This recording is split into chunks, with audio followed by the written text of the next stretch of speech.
Hey everyone, it is Noel Lopez with Ecommerce Disruptors. It's kicking off season 3. This is kind of weird. This is my first face-to-face interview I've done in a while now, since it's been a few months with everything happening, but it's good to be back. And I wanted to kick off season 3 by inviting Paul onto the show. So Paul, if you want to take a moment to introduce yourself. Yeah, I'm Paul Neel. I am the Chief Creative Officer of Electric Enjin. I've been here about a year and a half, I would say, and this is my first podcast. So, I mean, if that says anything about how busy we've been, I think that's a good sign. So. Yeah, it's been a crazy time, of course, with everything going on. So many brands are shifting to digital. They have to by necessity. There's no way to avoid it now, and really, what we want to talk about today, and of course, Paul, your expertise really lies in branding, is branding as a whole, but then how does that translate to digital, and what does that mean? So, I mean, for those of you listening, branding really is, at its essence, what a company stands for, who they are, how they're perceived, and how does that translate when we then move to digital?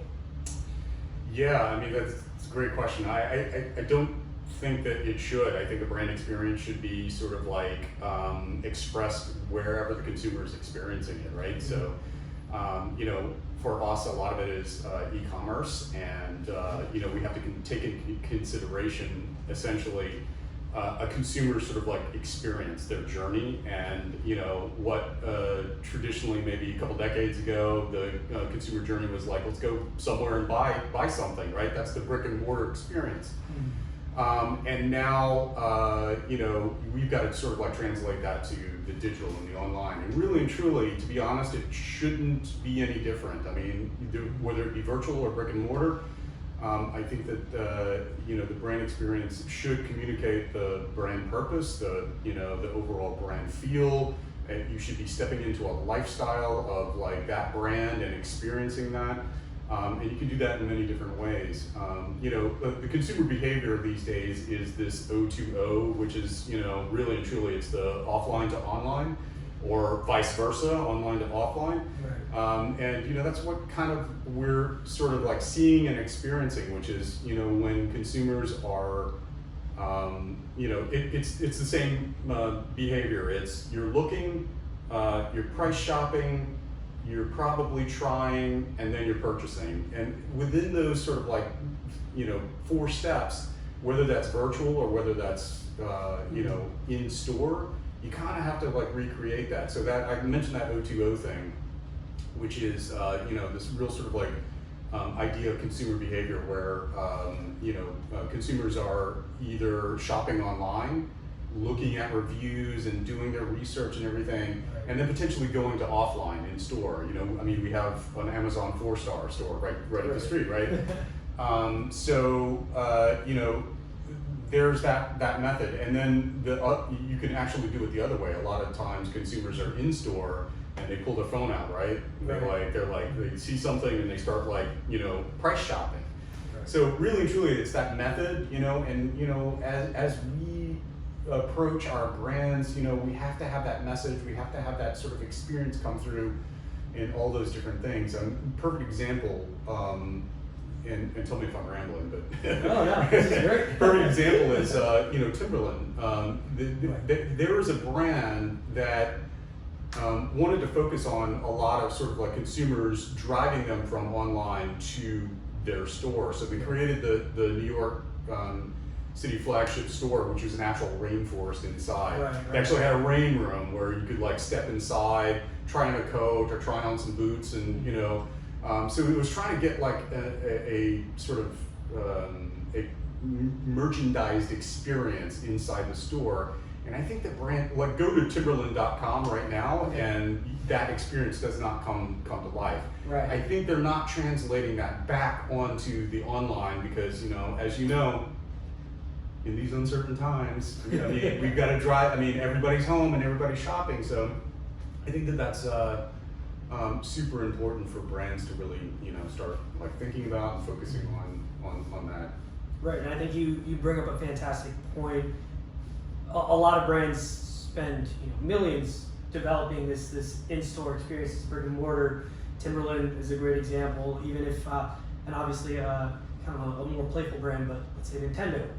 You go to their store in the city, and it's insane. These characters are brought to life, and unfortunately, it seems like a lot of brands don't necessarily know how to translate that into an online experience. That's retailtainment, right? Yeah, I mean, it's like whether you have it there or whether you have it virtually, I think that it's super important, you know, that experience. I mean, again, COVID and pandemic and people are staying home and shopping online, and you've got just like this out of the box Shopify site. I think that's a miss. That's a miss for bringing your brand to life. Absolutely, and it's interesting to see some brands that have been able to really rise to the occasion. For instance, there's this brand, Dude. They're called Dude Products, all capitalized Dude, and they started off as toilet paper, and literally that was it. You know, these kind of wipes, and for them, you know, they don't have a whole store. Their product are sold within Walmart, so they're brick and mortar. They're doing fantastic, and even through the packaging, you see it's kind of got that black packaging. It looks very sleek. Yeah.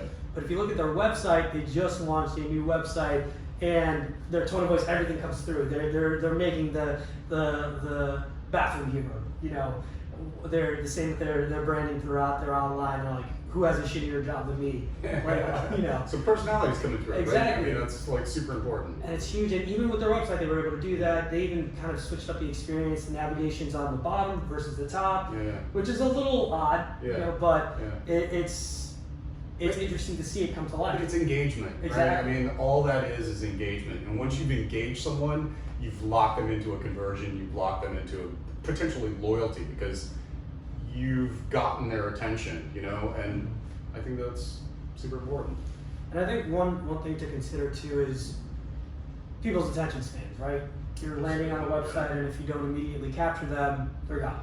And who knows if they're going to come back because of price shopping, what have you. So really, do you think translating that experience online is even harder in some ways than doing it in store?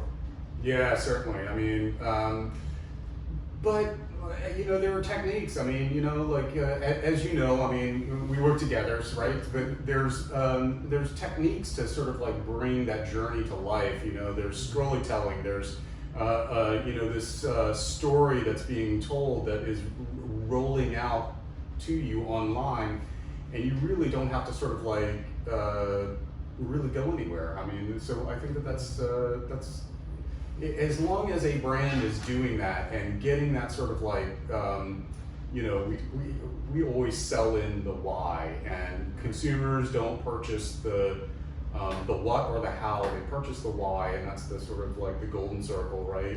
And if you nail that and that why comes through in the story online, you know, that's a much more engaging, back to your point, much more engaging sort of experience of understanding what the brand is. Maybe I don't know, or it's a way of like consistently, if I come back at a different, you know, I visited the site and I come back at a different time, I'm served something different. You know, you have to like constantly.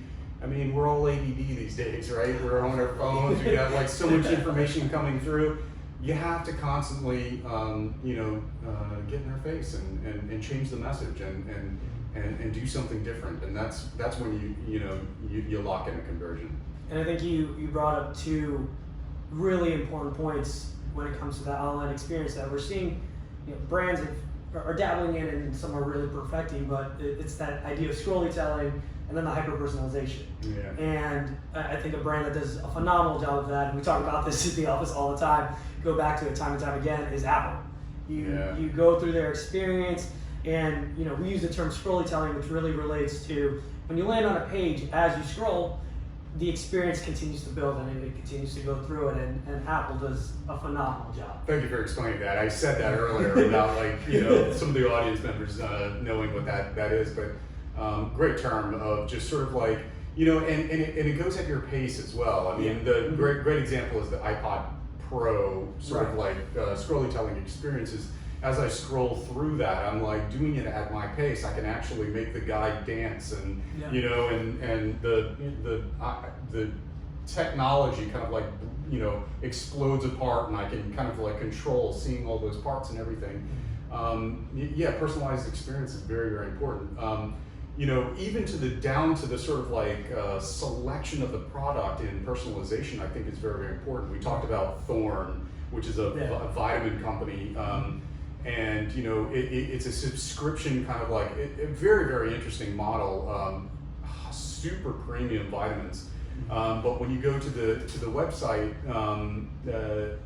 you know, you're automatically asked a bunch of questions, and those questions help sort of like lead what best sort of supplement package would be best for me monthly. So, you know, the personalization, when you're incorporating that into the overall e-commerce online experience, that's just a much more sort of like engaging sort of way of getting into the brand, rather than just like, we sell vitamins. Right. Pick your vitamins and we'll package it up in a subscription and send it to you monthly. Exactly. This is a recommendation. It almost seems like it's, you know, almost like doctor recommended, that sort of thing. So, which is such a cool way for a brand to engage with the user, knowing that, oh, this is a recommendation specifically for me, versus, hey, here's a general idea of what you should take. Right. Or you pick it, and you might not know. So, and especially when it, you know, depending on the product, of course, but even for vitamins, I'm sure most people don't know what they actually should be taking, especially depending on their lifestyle, how active they are, what it is they're looking to obtain or do through those vitamins. So I think that, again, just is another level of that hyper-personalization. It's like, hey, take this quick questionnaire, so to speak, and then we can give you exactly what you need. Exactly. And the other aspect of that you mentioned was the hyper-personalization is really when you land on a website, and after you engage, let's say it's your first time coming, and you pick back up. If it's personalized or the messaging is shifted to, let's say, depending on the last product you did, it immediately picks up from where you left off, and again, it just feels so tailored. Right, yeah, and not like I'm an afterthought and being served the same message. It's like, okay, here's something different, and I think that you know, consumers, whether they get that or not, like really are perceptive and understand, wow, they changed that. If they aren't that sophisticated, it's still something that's just different, and it's like, and it's engaging, and it's not the same thing, you know. I say this again, we all have ADD, and it's just kind of like, as long as you're hitting them with something different, it's keeping them engaged. Yeah, it's keeping them engaged. Yeah. And it just presents a very interesting way for brands to communicate directly with their users versus, you know, maybe a more mass and generalized, you know, approach, so to speak. Right. So, out of curiosity, is there anything, you know, especially kind of when you see with an in-store experience, there's so many ways to engage with a consumer, right? Sight, smell, potentially even taste, touch. You really can engage all those senses. Is there any part of that, you know, retail entertainment experience that you think needs to be carried over to the online experience, or you would like to see with an online experience? Yeah, you know, I think that you start getting into this sort of like innovations kind of like idea. I think that there are some new things that, you know, I think AR and VR will be coming back in a big way. I mean, as the sort of like technology starts to evolve and that sort of thing, if you are bringing that into kind of like your experience online, you know, and you're able to sort of like dimensionalize kind of like the brand rather than this flat screen that you're looking at or on your phone, is going to be a lot more sort of like important as we move forward. You know, you are limited to kind of like the sort of the screen, the flatness of it. But you know, there are tricks, you know, like we talked about storytelling and personalization and sort of like involvement and getting the person sort of like really sort of like into the story. I think is it is, you know, really the way of sort of like breaking out of that just flat window that you're like looking through, into what should be a sort of like, you know, that brand experience that you know, a brand needs to deliver. So, and I think you mentioned an interesting thing with the VR and then even the AR. Now that the technology is just improving, you know, QR code scanning that is needed to just about any phone app. Any phone, any camera. And even now, if you go out to eat at restaurants, a lot of them, no menus anymore. Yeah. You're scanning that QR code, and to me, that's just scratching, the surface. Yeah. It'll open up the link, it'll give you the menu, that's great, but it'll be interesting to see how huge of a part of that online experience AR can become, and where that pushes to next. So. Absolutely, and we for a while we thought the QR codes were going to go away. Oh yeah, we thought they were dead. but they're pretty important now. So I think it's just it's a consumer behavior, and it's just these kinds of things, whether it takes that form in the future or it's image recognition or whatever that is that I think that's going to be a lot more seamless in the near future. Yeah, and something that was interesting to me that was brought up, and this was again when I was at dinner, just with scanning the QR code, someone mentioned, they're like, well, what if my phone can't scan the QR code? It's like, but most phones can. But it's interesting to think about, is there going to be any division between what that experience is going to be for the user depending on, what kind of technology you have available. Yeah. So we're hoping that isn't the case, but it just made me think it was something I had never given any type of thought to before.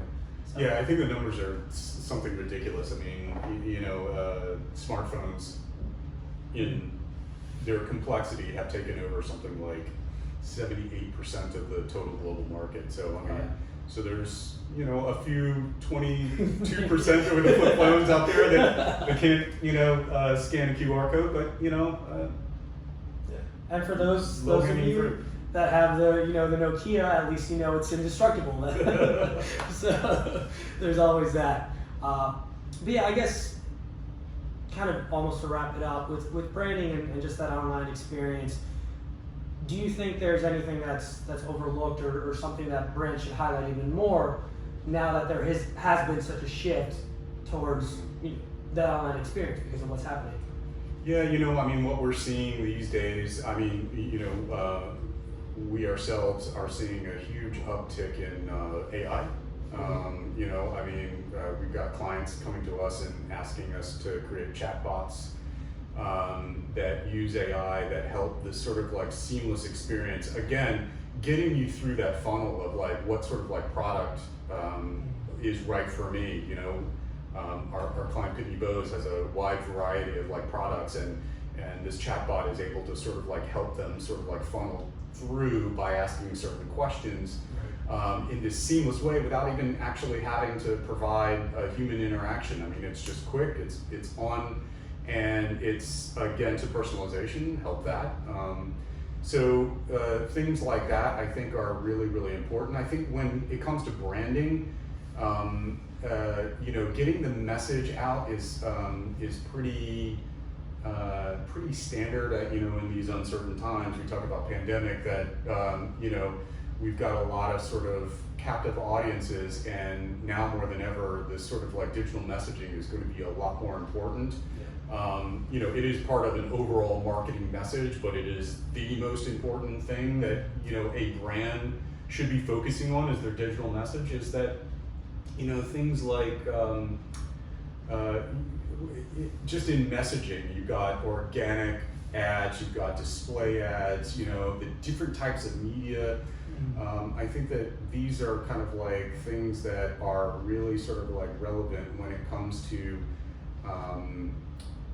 getting the message out, but I feel like a more sophisticated sort of like predictive messaging models are going to be super important moving forward, which is going to sort of like customize the message directly to you, based way more on things that are like, just your standard, what you've searched or your current location or, that sort of thing, I think is super going to be kind of like important. And, before sort of like, Elon Musk puts, the little Neuralink chips in all of our heads and we're getting the message a lot faster. I think that, the most important thing moving forward, especially in this is probably going to be voice search in sort of like getting a brand's message to like really, buoyantly like get to the top when it comes to sort of like getting through the clutter and Right. and all of that. So but package all of that together, and you've got this sort of like environment of ways of getting your message. But again, if the message is not that great, it's a film negative. It doesn't matter how well you develop it. You can develop it poorly. You can develop it. If the picture is still crap, it's still crap. So focusing on brand message, focusing on really getting across the purpose of the brand is very, very important. And then let the sort of like tactics and the innovation and all of that really sort of like live in this digital environment and really push the needle. And I think at the core, if your branding isn't good, it isn't good. That's right. And that's where you want to start. Once you've got that branding and it's firm, it's exactly what you need for your product or what you're trying to sell. And you mentioned it's a tactic, whether or not it's offsite with your campaigns, what have you, even your social channels, or on-site. That actual website experience is for chatbots are a huge thing. People would rather engage with a chatbot than talk to someone most of the time, and it's just making sure that message is cohesive across everything. Indeed. But do want to say thank you, Paul. Appreciate That was awesome. Yeah, appreciate your time. Finally, right? I know. I was shocked to hear. I was like, you've never done a podcast? No way. Season 3. Yeah. First episode. I'm honored. Yeah, I feel like your voice was made for podcasts. So I'm excited. And for everyone out there listening, we'll be putting out more episodes.